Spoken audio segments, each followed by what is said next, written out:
started. The goal is to remind people that there are many ways to define American culture. In your opinion, what is American culture? It's a combination of many cultures. My uncle studies in UK, so I got scholarship, and I asked him if I want to go to UK or United States, and he advised me to come here because people are so friendly here.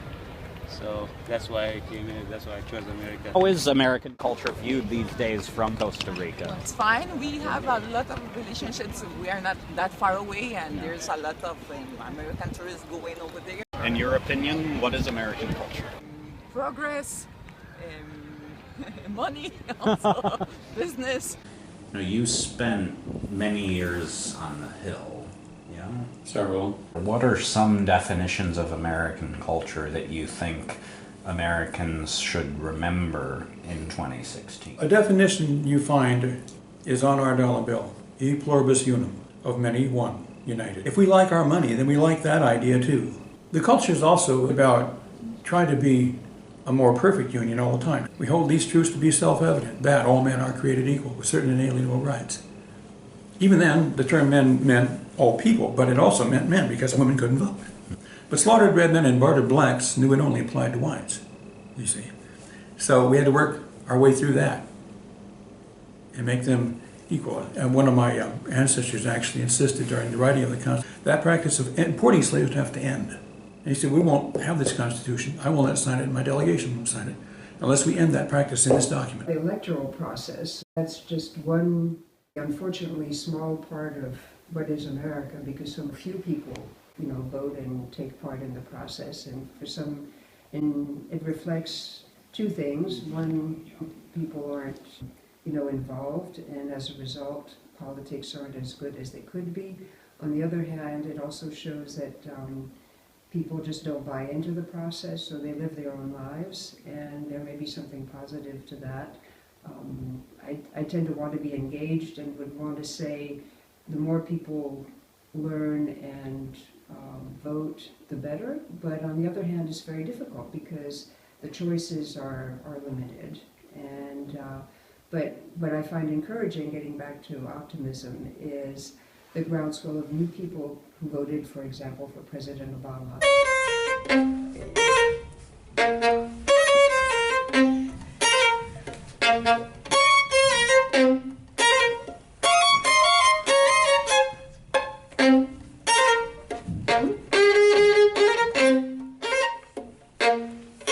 I'm practicing Whip Nay Nay, the hit song by Salento, because when I told the students they had to bring in a work of art, Bard and share it, they wanted me to play a song that they would know, so I asked them to pick, and they chose this one. So I've spent the last 2 days frantically making an arrangement for solo violin. What is a very big theme and trend that is being passed around right now with American rap music? Yuri, go ahead. A new song for Mission Day.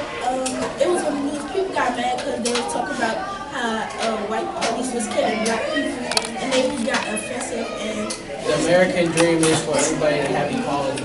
At a school where the student body is almost entirely African American, how do you see their perception of American culture based on their life experience? They're starting to take it a little bit more personally, so it's not something that feels so distant. They're understanding, even from the beginning of humanity back in Africa to the slave trade, they're much more a part of almost, the complete vertebrae of being an American, as opposed to just, having the top of the spine, and here I am at the bottom. He's Fetty Wap. He is known for a song. He says, yeah, baby, and then he'll say, just being yourself and not trying to impress anybody else. It's a whole bunch of different cultures. That's tight.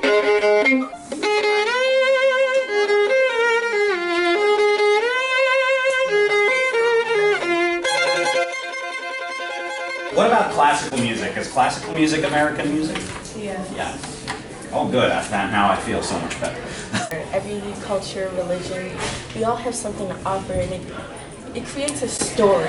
And it can be the most amazing thing that evolve. Both of my parents are Jewish, and my best friends are either Catholic or Muslim or even Hindu. All just mixes in to one big, what I believe, pool of American culture. Is this your first time here? To the National Cathedral, yes. The stained glass windows, most of them tell the story of Christianity. We bridge that church-state line to tell both sides of the story. All 50 state flags.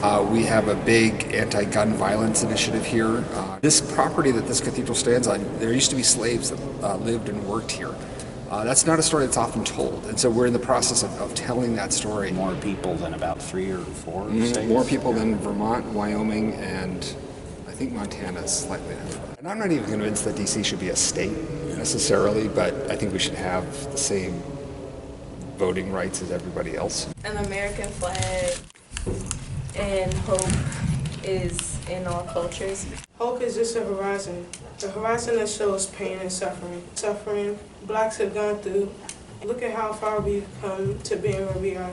Fresh food, clean clothes, and shelter to hold love and companionship. We stand up straight, for we are truly the land of the free. And before the Star-Spangled Banner, the flag is just that. It's a piece of cloth. It represents the country. You put it on a ship, you put it on a flagpole. It just means this is United States. After the Star-Spangled Banner really picks up its meaning and its symbolism, I over time gained more of an appreciation for pride and the sense of purpose that we have invested in that weave. And the flag does represent American spirit, and for me, it's just kind of the essence that holds us all together. And Francis Scott Key chooses the Anacreontic song, and through at least the 1860s, you hear the Star-Spangled Banner being played in more of a waltz time. And up to that, you see the song kind of shift from a more, I guess, a war song or a victory song into something that's really trying to be a manifestation of national pride and national respect.